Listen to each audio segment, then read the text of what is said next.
there, welcome back to Beauty Bee, where I am trying to find a slightly different way to do these chatting about new releases videos.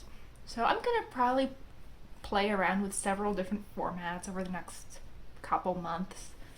Definitely let me know what you think of them. I would be very interested in your comments.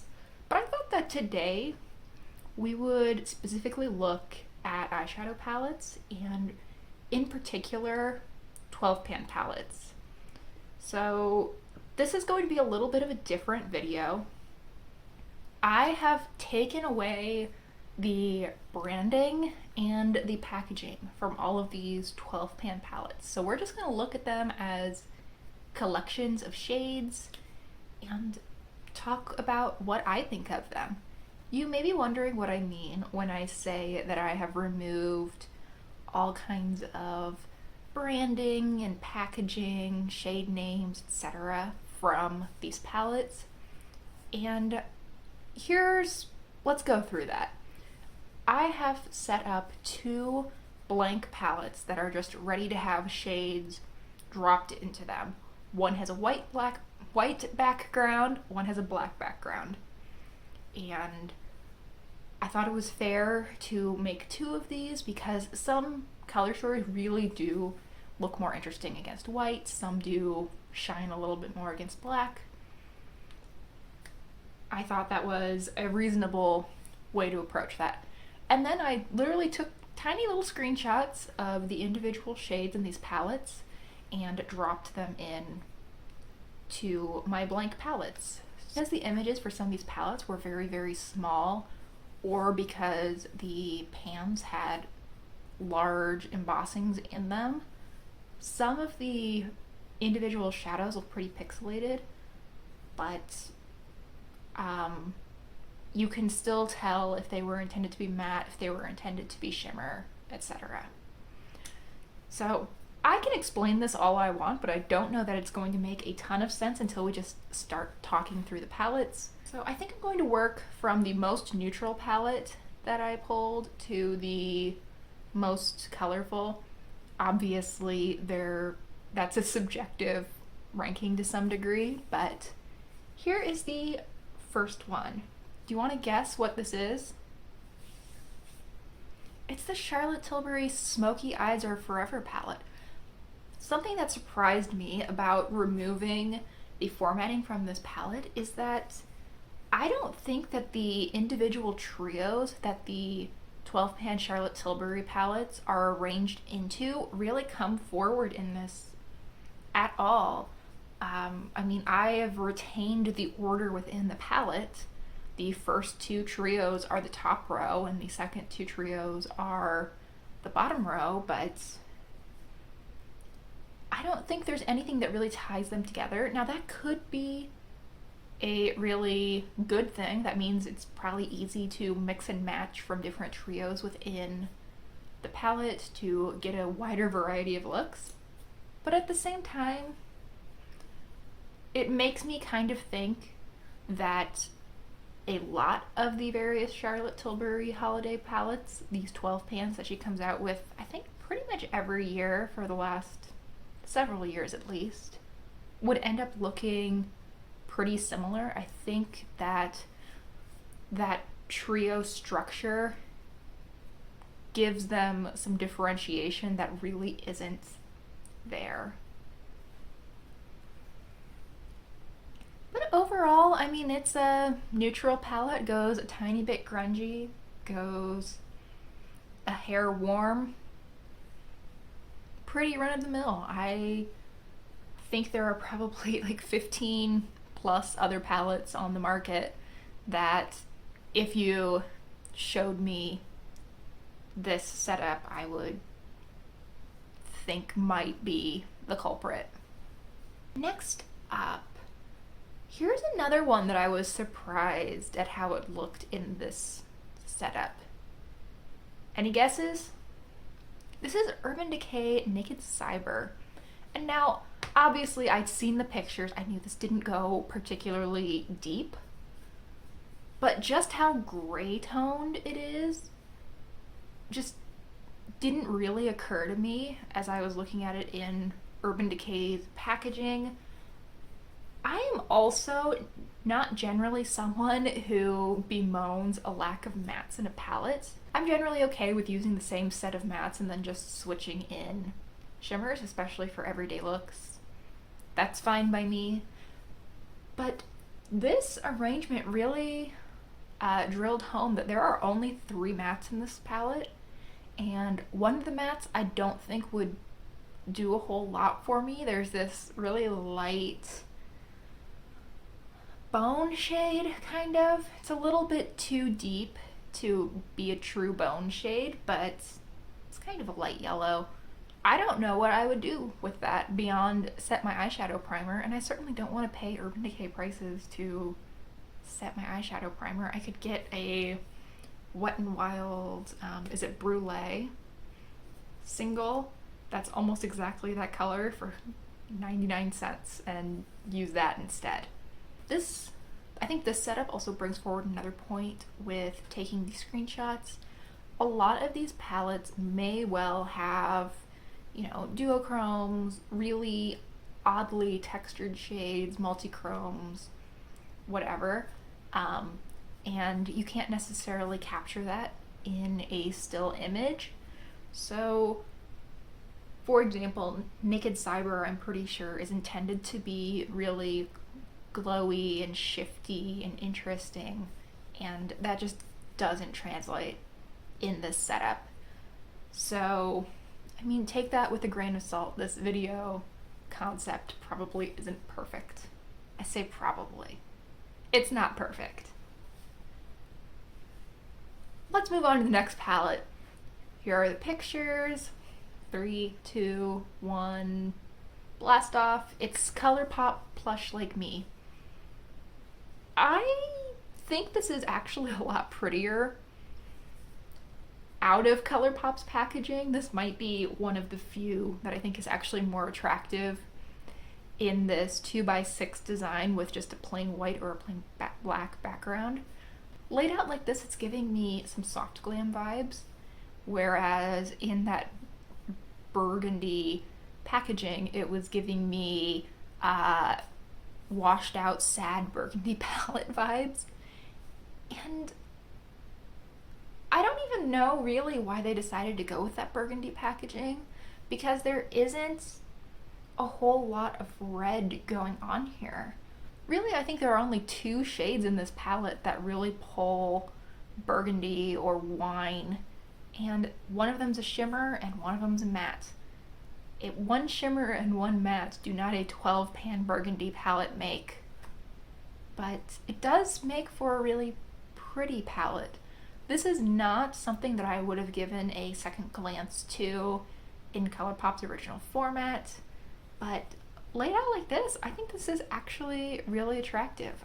It's not something that I'm going to run out and buy, because I'm sure that I have good dupes for 80% of these shades or more, but it is very pretty. I can see why someone would want to purchase this and potentially get a lot of use out of it.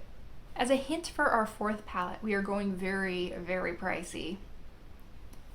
And this one is from Gucci. This is the Beauté de You eyeshadow palette. It's 12 pans, just like everything else we've looked at.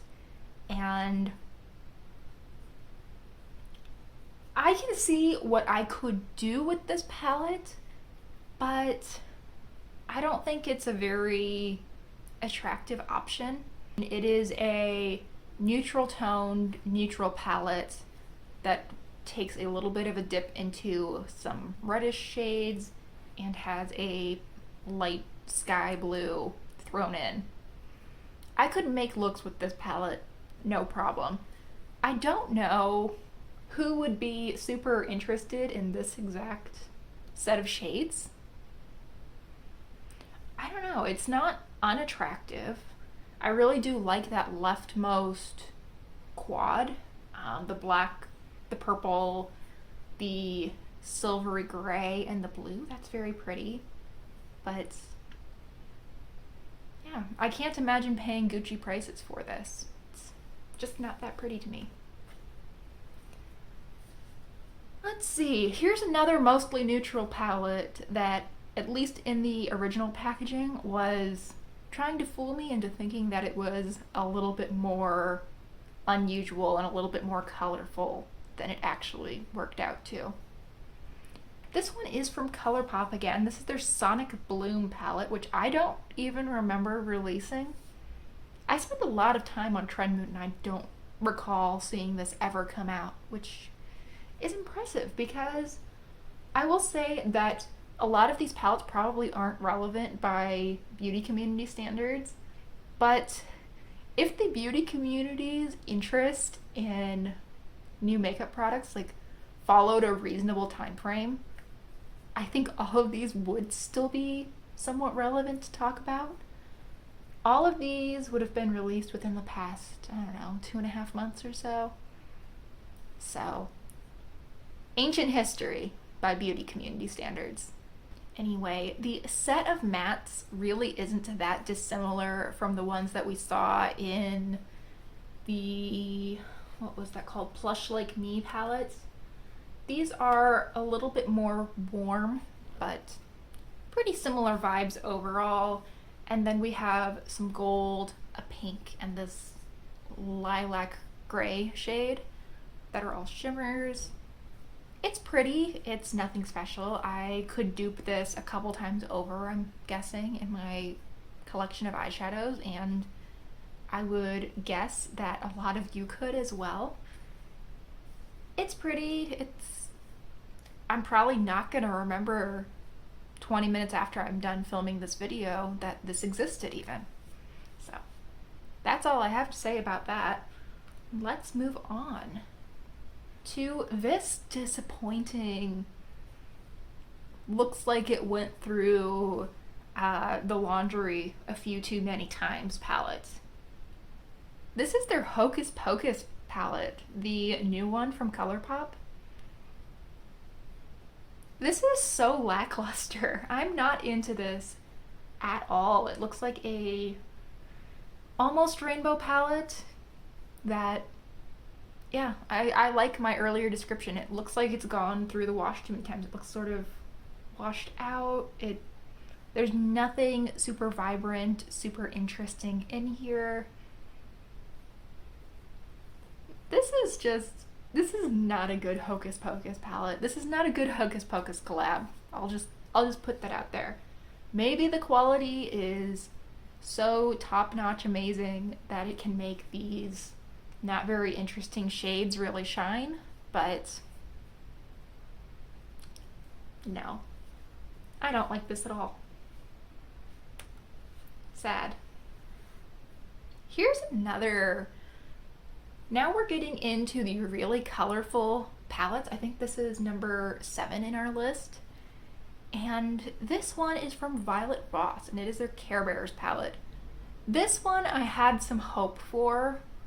I kind of thought that this was really ugly in the original packaging.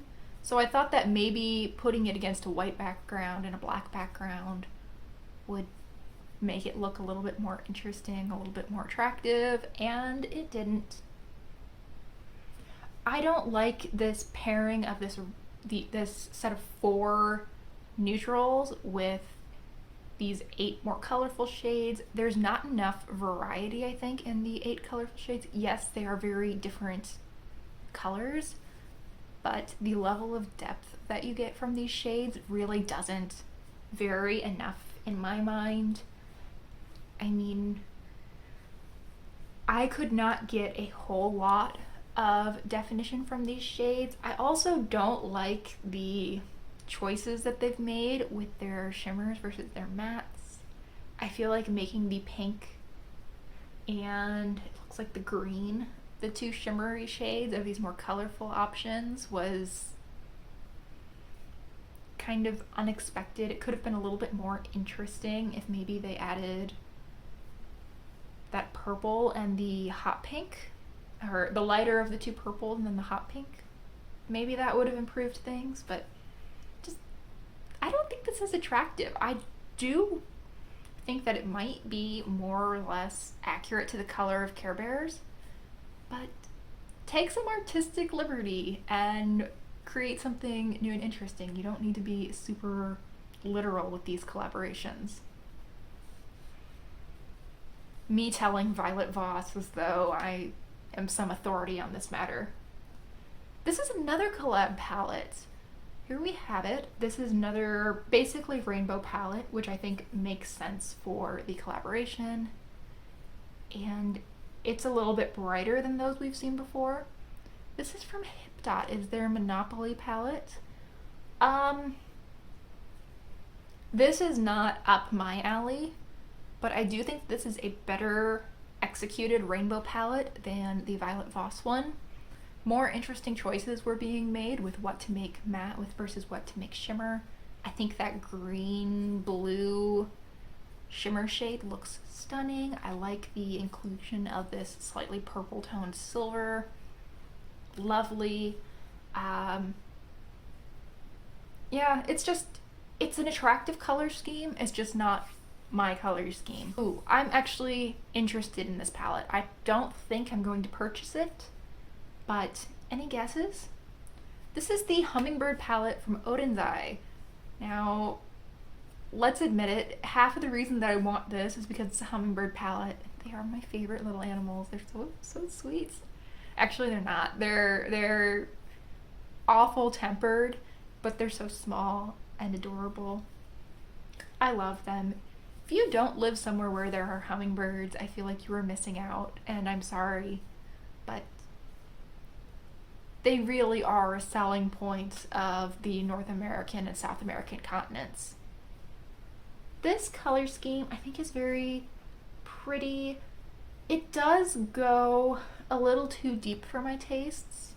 I would personally prefer to see some lighter shades in here in addition to that blue, but it is very, very pretty. I understand where the red fits in with the hummingbird theme, I mean, obviously, but I don't know that I love it with the rest of the colors in this palette.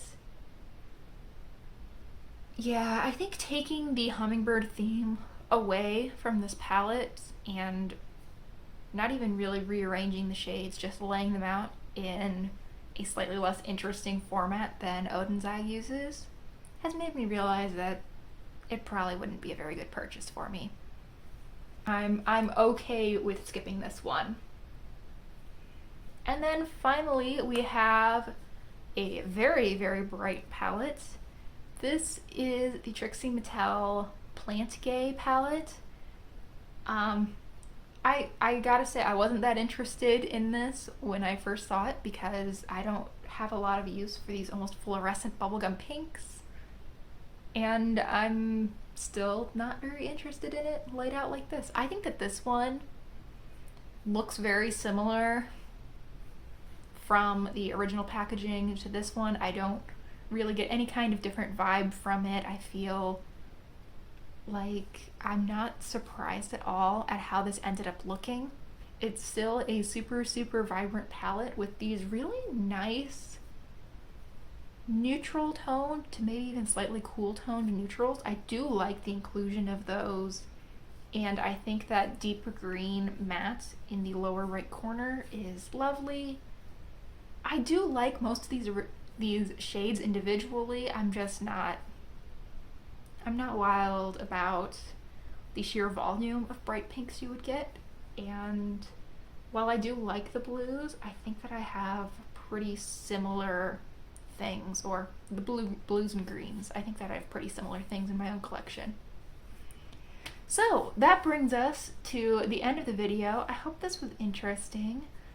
Definitely let me know what you thought of this format, and I hope that you will consider liking and subscribing if you did enjoy it. Thanks for watching, and I hope that I will see you all in the next video. Bye!